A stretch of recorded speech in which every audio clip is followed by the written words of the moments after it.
The art of business requires that you form an ecosystem around your business and be part of an even larger ecosystem in your community. My name is Lynn Hinderocker. You're watching Next Biz Success, and I'm here to introduce you today to a gal named Angela Graham. She owns an art gallery in Hastings, Nebraska. She's done exactly that. She's in the middle of her own ecosystem. She's a great networker, and that's how she gets her business. Thank you for joining us on Next Biz Success. Thank you, Lynn. Hey, I hear you're a great networker. You understand the idea of feeding off of different artists and customers and so on here in your art gallery. You've done that very successfully. Yeah, I didn't realize how important a community was around a business, but the community of artists, the community of supporters in Hastings has been what's kept my business alive for 12 years. Wow, wow. And you know, as I talk with you a little bit, I learned that you really, there's a networking thing that goes on at multiple levels, isn't there? I mean, you're part of another ecosystem, which is the downtown Main Street ecosystem, right? Most definitely. A lot of the businesses in downtown, you know, share the same customer base. They have a place to come, not only the artists, but the community, right, to share in kind of the culture of downtown Hastings. So you really are participating simultaneously in a smaller ecosystem, which includes your product or the vendors, artists in this particular case, that provide your product, and they kind of feed off the customers that come in. So you've got your own little kind of I want to use the word symbiosis. They actually feed off of each other here in your gallery. Is that true? It's true. You know, when I started, I had about 8 artists, and the community was very supportive. Those artists fed into new artists, and the creativity that was being, you know, hatched at Graham Gallery, sure, was noticed by a lot of the community members. So they would come for a little bit more diversified, you know, art, and that just tended to grow. The different artists were creating different forms of artwork and found Graham Gallery as a place to show that work. Yeah, and it's interesting how that works, because that's the classic business study or case study where you expect that, well, we'll add more variety and then more people will come. But it doesn't often work that way. That's why it's so great to hear your thing. You're really thinking about it not just as a revenue and a marketing model, but really as this ecosystem, this networking model. I love to see how one kind of plays off the other. Yeah. Well, the gallery works in that we have a traditional space and we show a different artist every month. Okay. That introduces artists to the gallery, and then we have those galleries in our retail gallery throughout the year, and we create a really nice little diversity in the gallery. Right, right, and you have a tremendous diversity of style here inside the gallery, so I can see how that would work. Also, it seems like the community is really focused on your gallery because many of these artists are local artists, aren't they? That's kind of your niche. You're carrying artists that are from the neighborhood. Tell me about that a little bit. Yeah, you know, I know it seems a little nostalgic, but old-fashioned. Right. Yes. But when a customer comes into Graham Gallery, I think from the community they realize that when they're supporting or purchasing a piece of artwork, they're not only supporting a business in the downtown, they're also supporting an artist, and so they're kind of funding 2 sources at You know, time. that is such a sweet and naive concept, I have to tell you. And it's obviously not naive, it's working.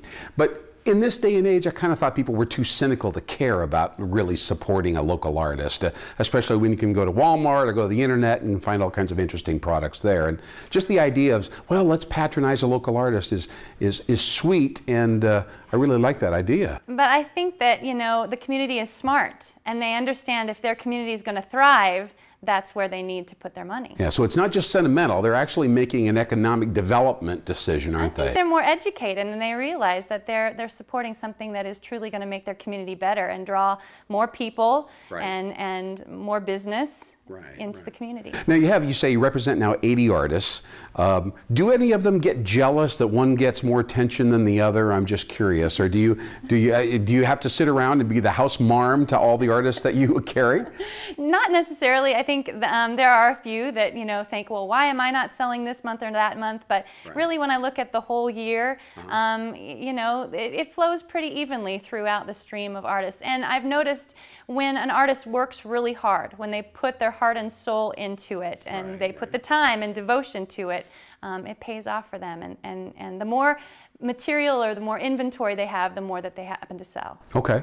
Now let's broaden our horizons for a minute and talk about the Main Street Revitalization project. That's very important. You actually live above the mixed-use building that your gallery is located on the floor, so that's great. But many of the, like a coffee shop and many of the retailers up and down the street kind of work with you in an alliance or a joint venture. Is that true? It's true. How do you do that? Well, you know, one of the things that I really noticed when I started to live above my gallery was that the businesses were actually benefiting from the residents that were in the downtown. Okay, those sure. residents were direct customers of those businesses.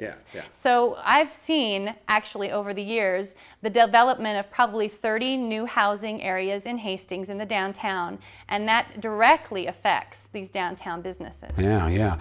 And apparently you have the ability to, in an informal way, form alliances that serve those customers downtown? I mean, do you literally have a referral system, or do you pay each other money, or do you say, hey, let's team up and share costs on advertising and promotion? What do you do exactly? We do have a Downtown Center Association, and that is basically getting together and organizing different events in the downtown. Okay. So there is, Sure. you know, some organization to it, but mostly it's, you know, the coffee shop and the bread store and the place where you can buy artwork and books, and we really do all support. And when someone has a question, a customer has a question, we're ready to point right across the street at where they can have that question answered. Do you intuitively know that you're serving the same customer, or do you periodically have meetings and say, hey, you know, it seems like we're on the same page with our customers?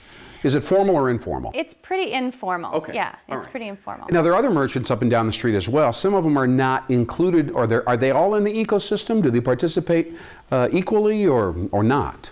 You know, they're all invited to be part of the Downtown Center Association, Okay. and you know, just by being in the downtown, we all kind of, you know, feed off each other. We, you know, share information and customers. Okay, all right. So this is so exciting to me because you've got your internal network of your artists, and then your customers are feeding that, and then you're also participating outside of the store and fostering activity on this Main Street, this traditional, you know, a lot of people think who are watching our video podcast that Main Streets don't even exist anymore. You realize that, right? Right. Yeah, but they do, don't they? They definitely do. And in fact, it seems like they're kind of enjoying a resurgence here in the Hastings, Nebraska area. Yeah, we've kind of created a very unique downtown.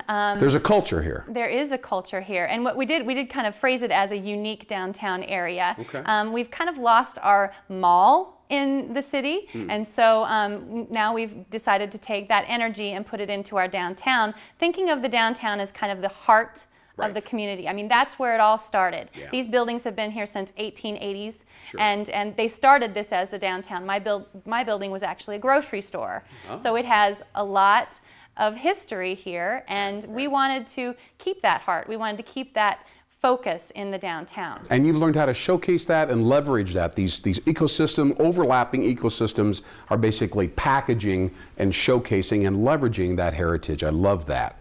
Congratulations to you, Angela Graham with Graham Gallery in Hastings, Nebraska. You have taught us something, how to build your business steadily through community involvement and alliances, joint ventures, fusion. Watch Next Biz Success. Thank you very much. My name is Lynn Hinderrocker. Keep on going and keep on growing.